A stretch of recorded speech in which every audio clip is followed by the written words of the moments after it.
in candidates. And if we go out of our way to support a opposing party, whether it's independent or Democrat, that it can lead to getting out of here, getting out of here. And, it isn't a matter of free speech. It's a matter of what the bylaws say. Our bylaws are very specific about that. And so Lorraine chose to support someone else, and that's fine. That's her choice. That's just fine. But particularly in a leadership position, it was necessary for her to step down. She did a great job, and I just appreciate her very much. And she was very good in assisting me in, coming up with the programs and helping, and that's her choice. I know there were a lot of people that were angry and said, well, she has her free speech. Of course she does. But you also have to support the bylaws, and that's what our bylaws state. If we don't like the bylaws, then we can circle around and change them. But for now, that's what they say. So that's why I'm here and she's not. So the executive board got together and I was the only Indian standing. So here we are. Okay, Eve.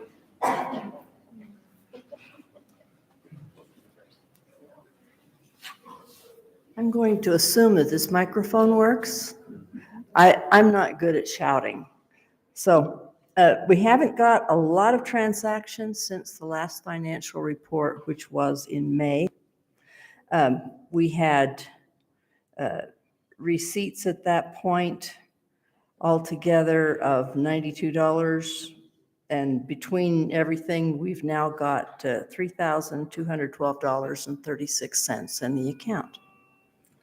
We are, anybody who chooses to join at this point and pay their dues, we're going to hold them until January because there isn't a mechanism to prorate for 4 months.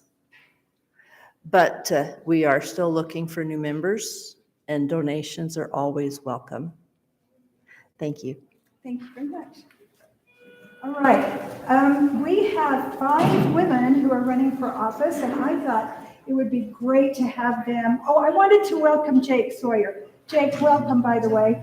Oh, thank you. He's over the Weaver County Republican Committee, and so I'm very happy to have you here. Thank you for supporting us. And then, so I see Katie Hall and Sharon Bolos and Jill Colford. Any others? I didn't see the others come in.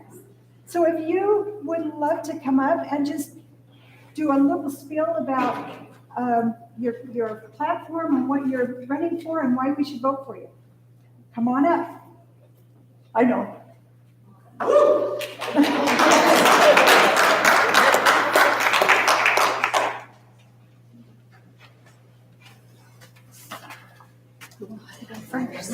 I'll go first. So my name is Katie Hall. Is that loud? Is that too loud? So I've won my primary. I won the Republican primary in June for District 11. So I will be in the general election, but I don't have a competitor. So yay. So that's nice. Yes, check. I stood up to run because I just was getting tired of some things, and I wanted to inspire people to stand up and not be afraid to stand up and get involved. And so I love groups like this. And so I wish I'd gotten involved with this group earlier than now, but I plan to get lots of friends and neighbors involved because I think it's important, especially right now, to stand up. Biggest things for me is communication. I think we need to expect more of our representatives. We need to expect that they will communicate with us. And then conservatism. I'm on the Republican ticket. I should be being conservative-minded through all of my decision making. So those are the big things why I decided to run. Again, I don't have a competitor, but I'm always willing to take any donations to help me through through actually having the job and the next time I run. So I've got cards. I'll just pass out cards. I've got my email on here. I would love to answer any questions anyone has and get to know you all a little bit better. So thank you.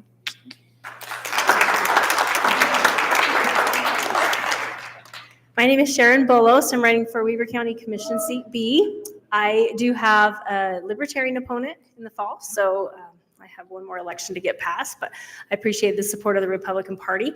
I just last year finished my second term as the mayor of West Haven, where I spent 2 terms, and really enjoyed that. One of my favorite parts of that was the administrative part, and I actually simultaneously, at the end of my term, graduated with my master's in public administration. So to be a county commissioner, I think will be a great benefit to the county with not only the experience I have, but the education that I've just completed. Some of my priorities are, my top priority is law enforcement. Very important to me. Public safety is very important to me. Our water situation, I know that's not necessarily a county issue, but I'm a great collaborator and good at working with all the entities to make sure that we can solve our problems. And another one that is important to me is housing affordability.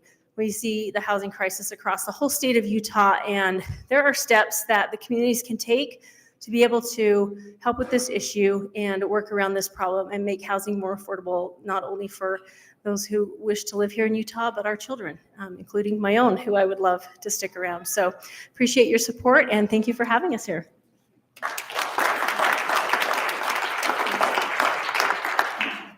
I'm Jill Coford. Can you guys hear me okay? And I'm running for House District 10. I do have an opponent. Actually, my seat is currently held by Rosemary Lesser. It's the only Democrat seat outside of Salt Lake County, and I think it's a really great opportunity for us to take that seat back. I'm very humbled to have this opportunity. I'm standing here because I was complaining and my husband was tired of hearing me complain. And he said either do something about it and get involved or stop complaining. And I think he knew I wasn't going to stop complaining. So here we are. It's been a great experience. I have met so many amazing people. And what I found is a lot of what, like Katie said, people want to be heard. They want to be listened to. They want a representative that is engaged and who represents their values. And I think that we can do better at the state level. I think that there are things within education we can do better. Obviously, our water issues are huge. And if all of us are tightening up our belts because of inflation, I think the state can probably do that too. We currently have about a $1.4 billion surplus in taxes. We can do better. We can give that money back and make send meaningful tax cuts to our residents. And in Weber County, we have a lot of people that are leaving the county for work.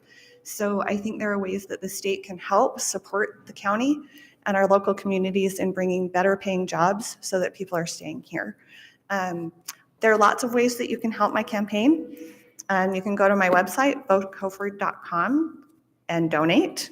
And my opponent is very well funded, and we are fundraising, and that's probably the hardest part. Jan, you would know that. Those of you that have run before know.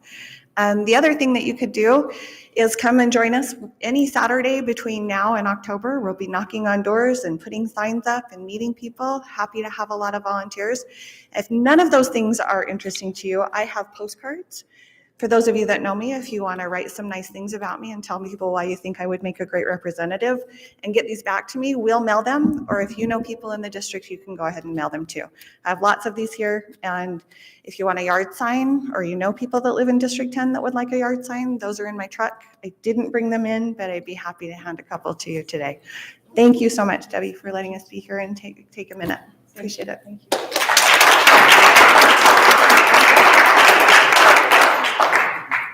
I forgot that I was supposed to use this thing. Okay, so now thank you so much. We really do appreciate you being here, and we will support you. That's what we do. So I am so excited to introduce Ricky Hatch. He doesn't need to have any introduction. He is just the nicest person. I've known Ricky for several years now, and he is just great and such integrity. And this little story might look poorly on me, but I was helping him count votes at one of our conventions, and it was so obvious that this one person was winning. And I said, "Oh, we should be done." He says, "No, we will count every vote." And I went, "Oh, Okay? That's why I wasn't in charge. But anyway, so Ricky is awesome, and now is a great time to find out about what happens with your vote when it comes through. So Ricky, and if we have to go over, if you guys have to leave, that's just fine. He's going to take us on a field trip if you want to go up to the offices and see where they're counted.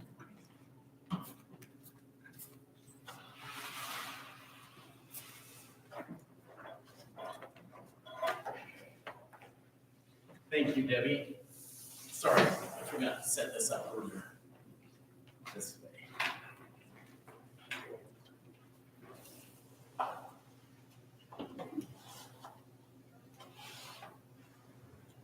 Okay.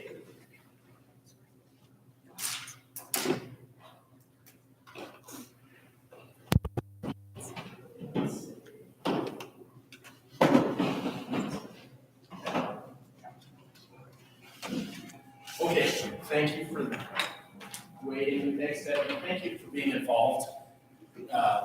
It's organizations like this that really, I think, are what makes the country great and what makes our county great is citizens who are involved and informed and who show up. That's the crucial thing. And so I appreciate all of you. We're going to go through this presentation. I guess I can't move too much because the camera, but we're going to go through this presentation pretty quickly.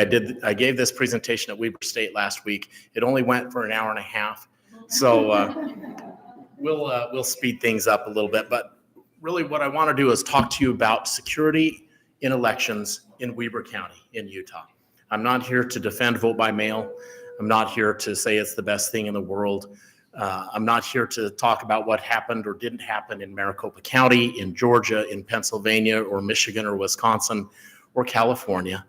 I want to just keep talking about what we do here. Now, if you have questions about those things, I'm happy to talk to them, but we would be here a lot longer than an hour and a half or 3 hours if that were the case. So just reach out to me and I'm happy to talk to you about those things. Everything you see today, the controls and the processes are pretty similar whether you're in Weber County or Salt Lake or Davis or Utah or Daggett.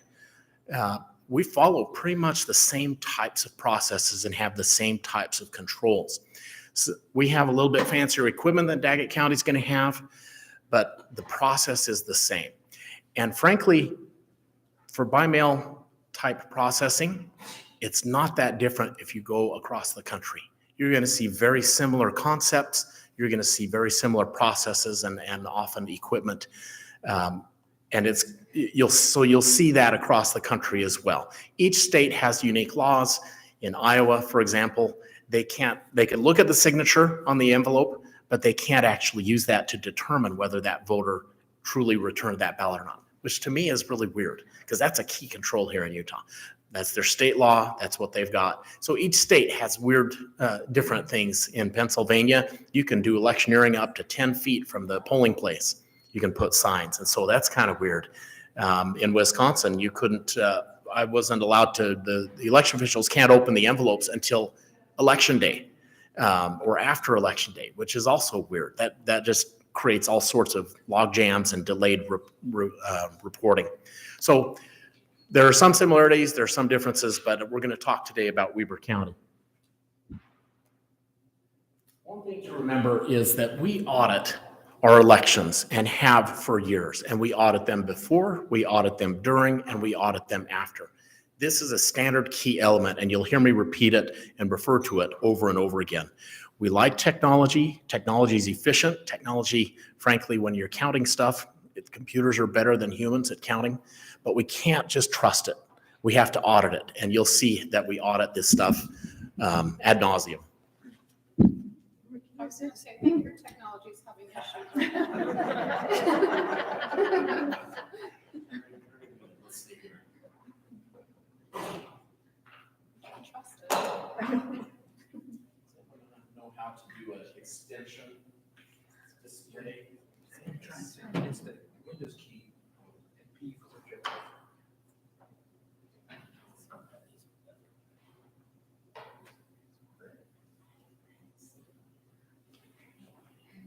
There it is.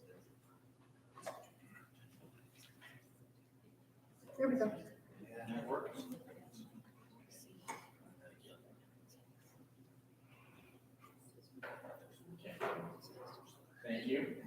That was very timely.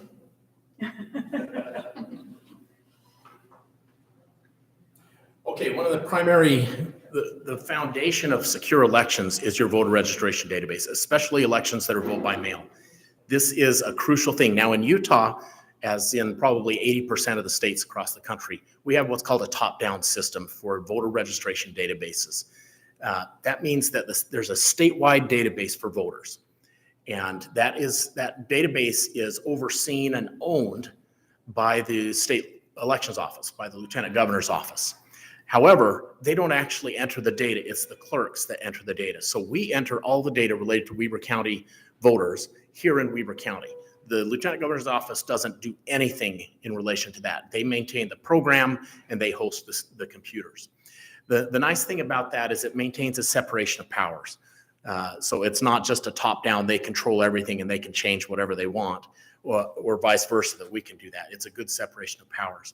The other nice thing is this gives you, when you're a voter in Utah, you have one voter ID in the state, whether you live in Weber County and then decide to move to San Juan County, that voter ID goes with you. So that is another check to help prevent duplicate voter registrations and people being able to vote twice. We have two types of voters. You often hear people say, well, I hate it because Utah just mails out ballots to everybody. Well, we don't. We have active voters and inactive voters. We mail a ballot to every active registered voter in Weber County. There's about 128,000 of us in Weber County, and we mail them out to every active voter. Now, that active voter has to be either a regular participant in elections or have some kind of regular communications or recent communications with the county. If you don't, for example, if you haven't voted in, say, 2 federal elections over a period of 4 years, we're going to inactivate you. In fact, we have to inactivate you per federal law. We'll inactivate you. We'll send a postcard just to make sure. Maybe there were some weird things that happened, and you can always turn that back on. But we will stop mailing you a ballot if you are an inactive voter. If we received any kind of evidence that shows that you may have moved, we will inactivate you and send you a postcard so that you can tell us if you really have moved or not. Also, keep in mind, ballots are not forwardable. So if you move and you do a change of address or a forwarding address and everything like that, the ballot will not follow you. That'll come back to us, and then we will inactivate that ballot, that envelope, and then send you a postcard, and then you can come back and confirm. So that's kind of where we are with active and inactive voters. We maintain our voter rolls really, really carefully. First off, in state, we do duplicate checks to make sure that we don't have the same person with the same name and year, date of birth. We check that weekly to make sure there are no duplicates. We also belong to an organization called ERIC. And now you may have heard about ERIC. It's getting some bad press in conservative circles, which is weird because to me, ERIC is one of the best tools to keep your voter registration databases clean. ERIC is an interstate compact. It's made up by the states. It's funded completely by the states and the member states. There are currently 32 states plus the District of Columbia that participate in ERIC. It's not privately funded. There are no voting members on the board that are private entities. It's solely people from the states. It was created in 2012, and Utah was one of the first 7 member states. And what it does, it's a centralized repository where the states, on a monthly basis, we will send in our voter registration database information. It's encrypted, it's actually in a hash format, and it's just of the active voters. It goes into this database, and the database simply does a check. I have my name Jake Sawyer, who was born in 1979, 1989. There we go. There we go. And here's the last 4 of his social. So it looks through all these other 31 states and looks for any kind of match. If it finds a match, it sends an email back to our state, to the state elections office, and says, hey, double check this. We may have found a possible duplicate. And if that's the case, the state forwards that to the county, and the county here in Weber County, we will do the research and see if that truly is a duplicate. If it is, we'll inactivate them, send them a postcard. If not, then we don't have to do anything. So Eric does not touch our database. It never has and it never will. Their bylaws don't allow for it. And we do all of the research. That simply just says, hey, heads up, you might have a duplicate here. Okay, that's enough there. We also maintain the records really closely with deceased records. We get those every week from the State Department of Vital Statistics. We also process our voter rolls at least 3 times a year through the National Change of Address list through the Postal Service. So if you move with the post office and you tell the post office you've moved, we'll get notification of that. We deactivate or inactivate you, and we'll send a postcard, which will get forwarded to remind you to register at your new address. And voting by mail is a way that we keep our registrations clean. Since we can't forward ballots, the post office won't do that. They come back to us as undeliverable. Now, in 2013, when we had the library bond, that was our first vote by mail election 9 years ago. And we sent out the ballots, and almost over 20% of those ballots came back as undeliverable. We had a bloated, inaccurate voter registration database in 2013. And I thought it was all clean. And we got this massive amount of ballots back, and we thought, we've got some work to do. Now, when we send them out, that return rate is about 1.5%. So we have made great improvements in keeping that voter database clean. Any questions so far? Yes? Will you repeat that number in 2013? How many came back? About 20%. Now it's down to 1.5, yeah. And when you consider that on average, about 1 to 2% of the population moves every month, that's pretty good. Okay, now we're going to talk about ballot processing. Oh, Darcy. I'm just curious, and I'm not anybody that thinks there was a ton of fraud or anything. I haven't seen anything convince me of that. And I certainly didn't feel that way in Weber County, but I'm curious of the states that did have controversial issues that you were kind of naming at the beginning. Off the top of your head, do you know if most of them participate in Eric or no? Eric has more Republican states in it than Democrats, but it's not by much. And the larger states are the ones that get the attention. Texas is one. I don't know if Pennsylvania is part of that or not. Yeah. Yeah, you can go to ericstates.org, and that will give you who the members are. It shows their bylaws, who the members of the board of directors are. And I think you can determine who pays how much into ericstates.org. Oh, and just as a reminder, no question is off limits. You can even raise your hand and say, I think you're full of hooey. I mean, I usually get that every night when I come home anyway, so I'm used to that. Anyway, so please, no questions are off limits. When we process ballots, we're going to talk about this for a little bit. There are 2 processes, 2 components to the ballot processing. First, we verify. This is to make sure that the envelope that I have in my hand is legitimate, and it's from that voter for this election. And I do all of that verification while the envelope is still sealed. Then we do tabulation. Once the ballot is removed, it's a secret ballot, and then we tabulate. So we're going to talk about these 2. First off, let's talk about voter identification. In Utah, voter identification is required whether you vote in person or whether you vote by mail. Now, we do it a little differently because when you come vote in person, we have you show that ID as you're receiving your ballot. With vote by mail, we require that identification upon registration. And the way you do that is you provide your driver's license or state ID or the last 4 of your social. We then verify and validate that with the state driver's license division or with the social security index. And we validate that with your name and your date of birth. And we verify also with your address. And so we make sure that you are who you say you are and that you live where you say you live upon registration. If it doesn't match, then we don't register you. We'll send you a notice or contact you and say, hey, we need some more information.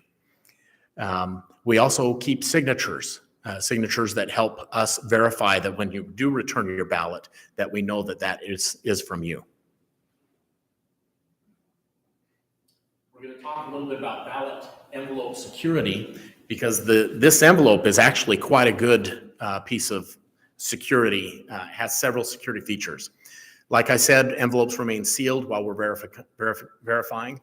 On the outside of the envelope, there is only a little bit of information about the voter. You have the voter's name, you have their precinct, and then you have what's called a control number or temporary voter ID.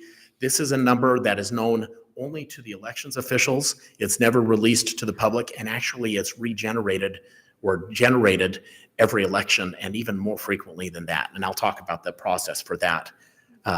No party affiliation is shown on the outside of the envelope, so I have no clue whether this person is whatever party that they belong to. So, because we don't want that. We don't want to make any decisions having any inkling about how this voter has voted. Okay, so we talked about security. I'm sure you can all see this. There's a barcode right along here that is a barcode of the unique control number that belongs to that voter. But it's not just it's not your voter ID. It's this temporary absentee or app ID is what we call it. It's an app ID that's specific to you, the voter, to this election, and in fact, to this exact envelope. And this is why you see the movie 2,000 Mules, and you see people dropping ballots and ballots and ballots. And I think you could duplicate 100 of these perfectly and distribute them through every drop box in the county and mail a few. We will catch it because you don't have this exact number. And if you have it there more than once on more than one ballot or envelope, we will catch that as well. Our controls are here in the building. And that's when we scan it, we do a check to make sure. And I'll talk to you about that as well. Clarify there. That's not the same as the name, precinct, and the randomly generated number. No, that's the same number. It's not quite randomly generated, but I can't control that. The state system controls that. And that's the beautiful thing about it is no one has access to that. You'd have to hack into the state database to get that. And even then, you've got to match it to the voter, and you have to know their signature in order to be able to replicate it and return it.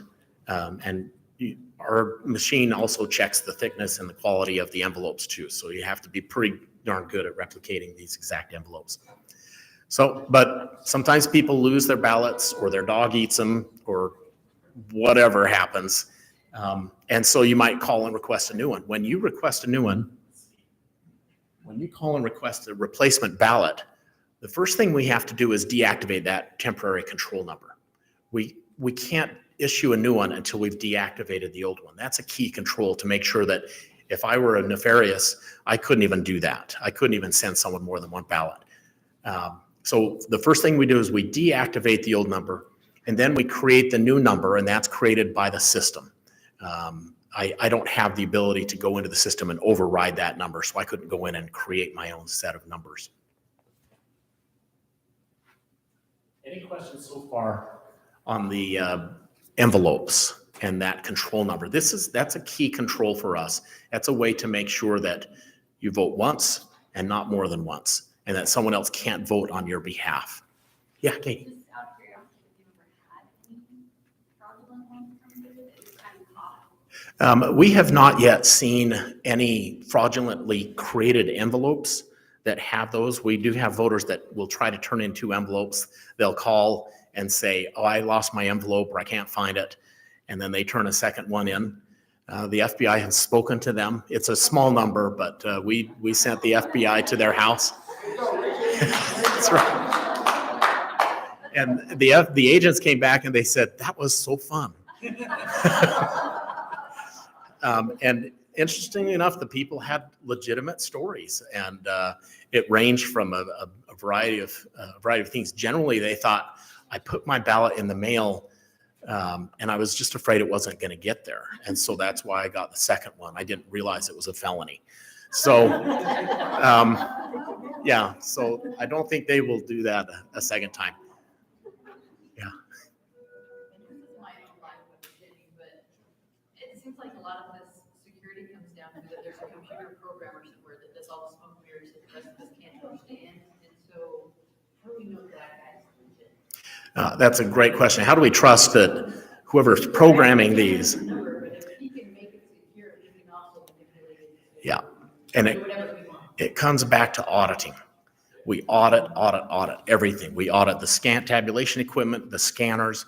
We audit this machine that I'm going to talk about, and we verify after the fact and during the process as well to make sure that people who are legitimately able to vote have cast their ballot. And we do it both ways. People who've cast their ballots, we go back and make sure that they're legitimately able to do so.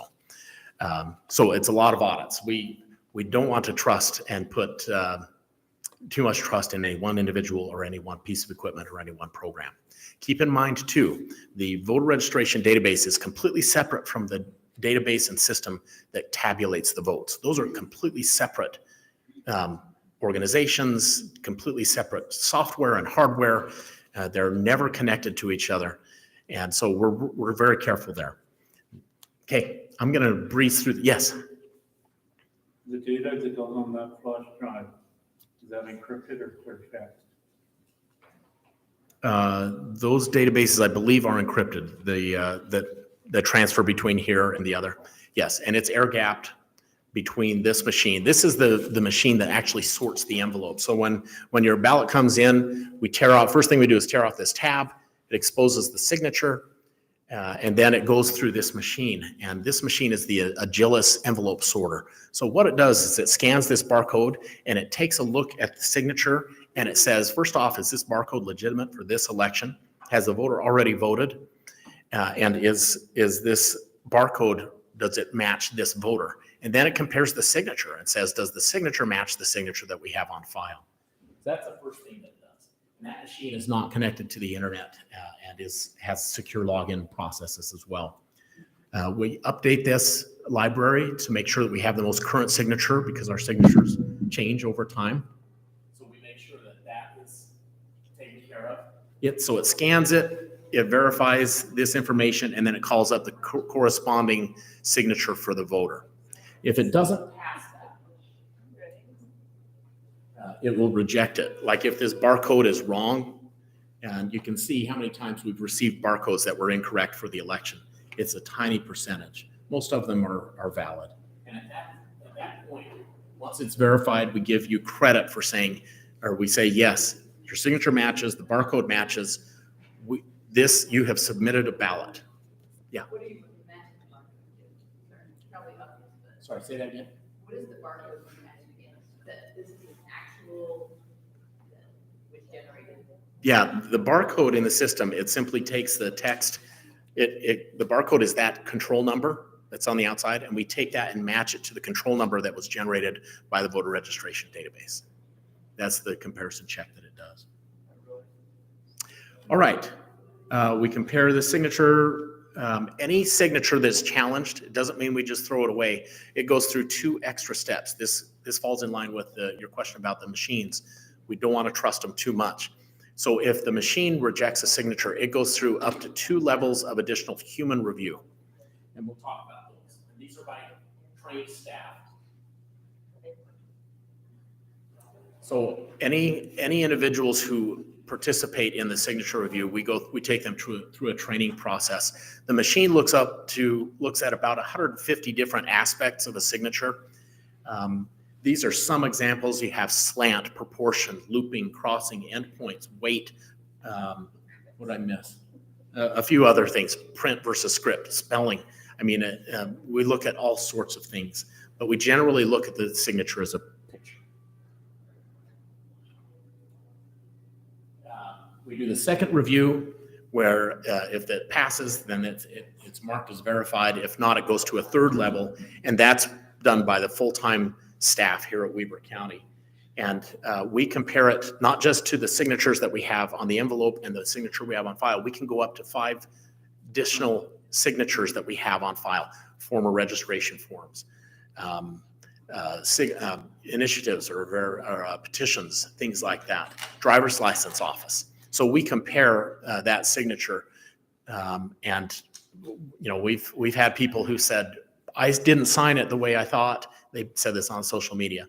Fraud in Weber County. I didn't sign my ballot or the envelope the way I normally do, and they counted it anyway, and they posted on social media. So I checked, I went and looked, and the machine kicked it out as a no match. The second review kicked it out as a no match. The third review went and looked, and apparently this woman was not good at not signing her name because she had very similar aspects. Sure, she did one letter very differently, but the rest of it was spot on. And so I called her and said, hey, I'd love to go over this with you. And her post disappeared the next day for some reason. It was really strange. If we reject a signature, we consider that ballot challenged, and we contact the voter. We contact them through phone call, text, email, but for sure through a letter. And you have up to 2 weeks after Election Day to cure that process, to fix that signature. And there are ways that you can do that. On average, a little over half of the people cure their signatures. We're thinking that a big chunk of those that don't cure it is because they dropped their ballot off on Election Day or right before. On election night, they said, oh, my candidate won or my candidate lost. It doesn't matter. I'm not going to cure it. But we still spend those 2 weeks curing those ballots, trying to figure it, because we want every vote that should be counted to count. Then we go through we run every envelope through this machine a second time, and it brings all of the accepted ones and creates a batch. And then they go in with this yellow batch card that follows them, and it's in batches of 250. That becomes a control point for the remainder of the process, and that helps ensure good chain of custody over the envelopes. That means someone can't sneak in a new ballot or take away one ballot because they want to do something naughty. Okay, we audit each process where multiple staff sign off on it, so we have dual custody. There's always dual custody anytime a ballot is being processed or stored. And we check each step to make sure that we know if, for example, a ballot is sticky and is not going to be read by the machine. We pull that out of the process and we note it on this yellow card. Then we extract the ballot out of the envelope. We flatten it and get it ready. And at that point, there is no information on the ballot that can link it to the voter. That's why it's so crucial to have custody over these. These truly become secret ballots. The only thing we know is the precinct. You have to know that to know what's on the ballot. So we know what precinct that voter is in, or that ballot belongs to. And precincts can have anywhere from 200 to 1,000 voters in them. This is our scanner. Scanners are certified. They're required by the state of Utah to be certified by the U.S. Election Assistance Commission. The testing process for certification takes between 6 and 18 months for certification. They do all sorts of tests. They do security, hardware, tabulation, vibration, humidity, temperature. I mean, they really run these machines through the ringer to have them before they will certify them. They're never connected to the internet or to any other network. Any data transfer is done via encrypted proprietary flash drives that have been programmed to this specific election. And those are hand walked from the machine to the tabulation server. They have no modem, no Wi-Fi, no Bluetooth, no NFC, and all software updates are logged and are done manually and are supervised. And those are pretty rare, by the way. They don't update very often. We conduct, as far as auditing, we conduct logic and accuracy tests before every election. This is done in a public meeting where we have a test deck that we know the results are. We know exactly what the results are, and we run those through the machines and verify that they are scanning, taking the image, and recording those numbers properly and accurately. And we do that before every election. And of course, the public is welcome to attend that. As far as security, we have 4 staff always present anytime a scanning machine is being used. Things are batched and scanned by the batch group, and we verify the number. Now, we've processed, in 2020, we processed 113,000 ballots. If they get done scanning a batch and there is one off, it says 250 on the card, but the machine says 249, we stop everything and we go find that missing ballot. We will not process a batch unless we know that those numbers have matched exactly. Has it ever happened? Yes. Where is the ballot found? Usually it's found in the envelope. they didn't pull it out. And so we keep those envelopes as well, and we'll go back to the envelopes and go through each one and find them. The scanner saves the ballot, and any unclear marks are sent to what's called adjudication, where humans will take a look and see. It's where the scanner says, I don't know how to read this. I don't know if this is correct or not. And so we have teams of humans take a look at that, and those humans are audited, they're supervised, and it's logged. So we know exactly which team of reviewers adjudicated which ballot. I know we're pretty much out of time, almost out of time, so I'm gonna skip through this adjudication process. It's just a process that they go through to make sure that we're not messing with anything that we shouldn't be. If a race on a ballot is unclear, the only thing that they can alter is that race, and they have to both agree on it to actually alter that. And it's not a lot. There's usually about 1 to 2% of ballots require some kind of adjudication on one of the races. Here are some examples of overvotes and other things that you might see that show up on the ballots where it might be unclear. It's a stray mark or a pen rest or a hesitation mark. Sometimes voters will do that. Sometimes they'll write love notes on the ballot to their favorite or least favorite candidate. Once the adjudication is done and the scanning is done, we take those on those proprietary encrypted flash drives. By the way, each flash drive costs about $110.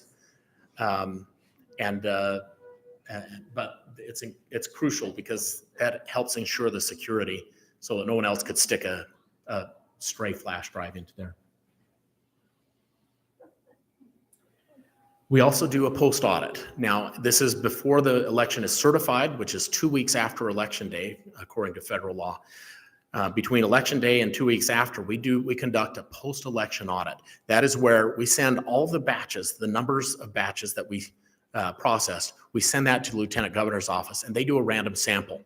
And they don't tell us about that random sample until the day of the audit. They come out and they say, here's your sample. We have to go pull up those batches, and then we take a look at the image of the ballot, and we take a look at what the machine said the voter voted, and we compare. And if there is any discrepancy, and sometimes there is, it's really rare, but I know Davis County had one where it was one off, and they were just really worried. And then they realized the ballot fold was right over a dot. And the machine read the fold mark as a vote. And that was one out of 170,000 ballots. So these machines are quite technical, but we do check those. And it's up to 1,000 ballots that we look at. It's 1% or 1,000 that we look at, and we audit this in a public meeting that we notice just like any other public meeting. And that's where we verify those. We also go through and audit the signature verification process for 1,000 ballots as well, to make sure that if we said a signature counted, that we really feel that it should have been counted. And if we rejected a signature, we really feel that it should have been rejected as well. Darcy. How do you notify the public of those meetings? The state public meeting website, we do that, and we have it on our website as well. In fact, all of the processes that we perform, we post those on our website. Now it's state law. We got that in a bill this past year.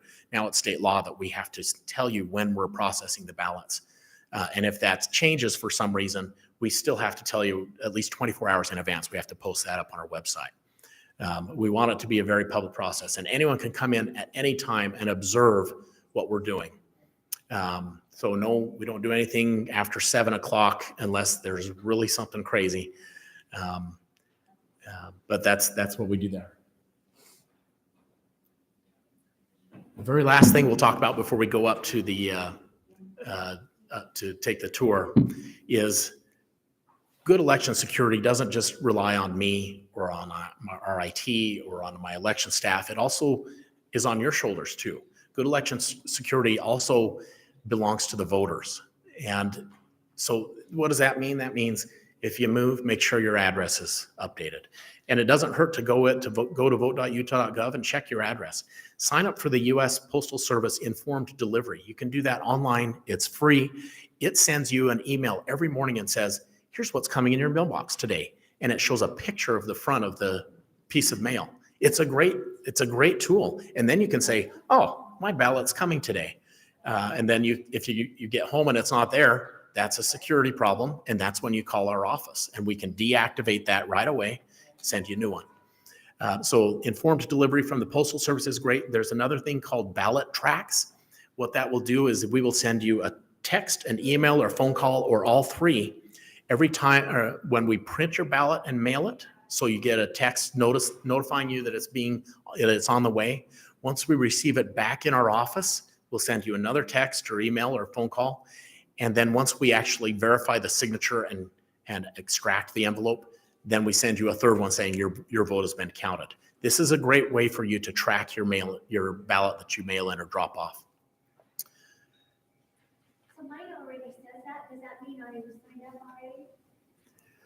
already? If you've already, so when you go there and you enter. So when I vote, I get a message back. I thought from you saying your vote's been counted. If you have got that, yes, then that means you've already signed up. Keep in mind, well, if you don't get one, let's say you don't get one mid-October when we're mailing out ballots, then just go ahead and sign up again. There's no cost to that. And by the way, if you come and vote in person, you don't get those notifications because all of those checks are done in person. We know that your ballot will be counted because we've checked your ID and issued your ballot right then. So if you sign up for ballot tracks and then vote in person and you don't get a notification, that's why, because you voted in person, and you can rest assured that that ballot's been counted. Lastly is be an informed voter. We certainly do not mind in any way that you're skeptical of what we do and that you want to trust but verify, or maybe even not trust and double verify. That's totally okay. We expect that. What I'm asking you is have the same level of scrutiny with any piece of elections related information you see, whether it's 2,000 Mules, Mike Lindell, or your aunt at Thanksgiving dinner. When people say things that just sound horrifically wrong, like my signature doesn't match. Look, here's my signature, and then here's my real signature. Generally, there's a story behind that. Generally, there's more information. And when you dig deep, or not so deep, you'll find the answer. And the answer is generally pretty reasonable. We're not perfect. Vote by mail is not a perfect system. In-person voting is not a perfect system. We're doing what the law requires in Utah, and we're proud of it. We feel that we've got a great system here. The rest of the country, the election officials look to Utah as the leader in election security and integrity. But we know that we're not perfect, and we always want to do better. So if you have any questions, or if something doesn't look right, doesn't feel right, please call me, email me, text me. I'm happy to investigate it and see what the deal is and talk to you about it. Yeah. So how many elections in Weaver County have actually had to do a recount? The recounts are done by a race, and we have them is generally in the municipals. So it's usually in the cities where you've got such a small ratio that the state law requires a recount. I think the last one we had probably was about 3 years ago. 3 or 4 years ago, but they do happen. And yeah. Has any elected official ever been concerned about the count, winner or loser? Has anybody come to you and said, no, that person was illegally elected? We've had a couple come in really close races, and they said, God, that's really close. Are you sure you did everything right? And we say, come on in. We give them a tour, and they've all walked away saying, I'm totally fine. I'm fine with this process.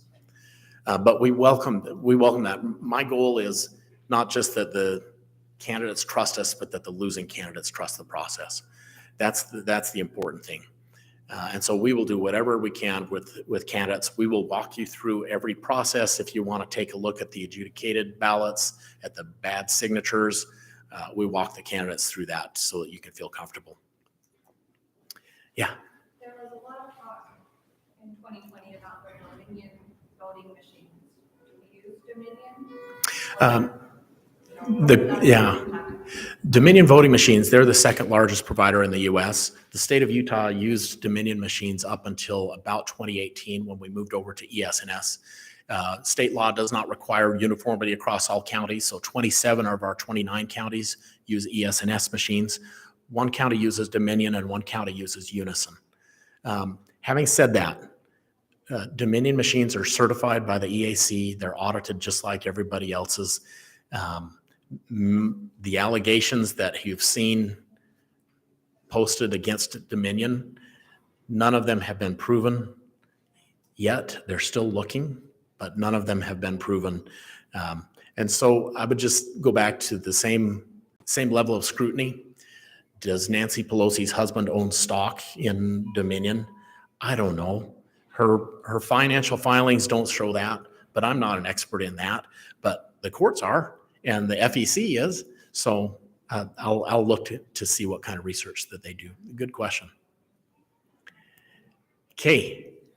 Anything else? What we can do is I'll turn it back over to Debbie, and then if you want to stay, I'll take you upstairs, just up one floor, right over in that corner, and we'll walk you through our elections office. You'll see it's pretty boring, but it's got a lot. We've got some cool posters on the wall, and we've got the cool equipment that we'll show you as well. Thank you.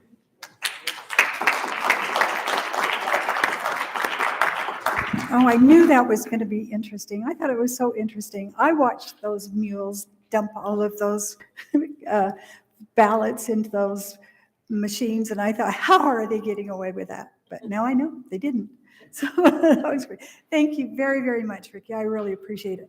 Thank you all for coming. If you have any suggestions as to who would you'd like to have us come as a speaker, or if you have some concerns or questions about anything, please let me know. I'd be happy to address them, and we can go from there. And I do appreciate you. Next month we will be the first Monday. Okay, and I'm not going to tell you who it is just yet because I've got to verify. I want everything verified, and then you'll get either an email or a text or both, or Group Me. Do you guys like Group Me? Yeah, no? How many do Group Me? Yeah, I kind of like that, but. We can send out a text message for you. Okay. If you want as well. Good. Awesome. Okay, that's what we'll do. All right. Thank you. Any of you that would like to go up to on the field trip, you're more than welcome to do so. Please take a cookie with you when you go. And thank you. Thank you very much.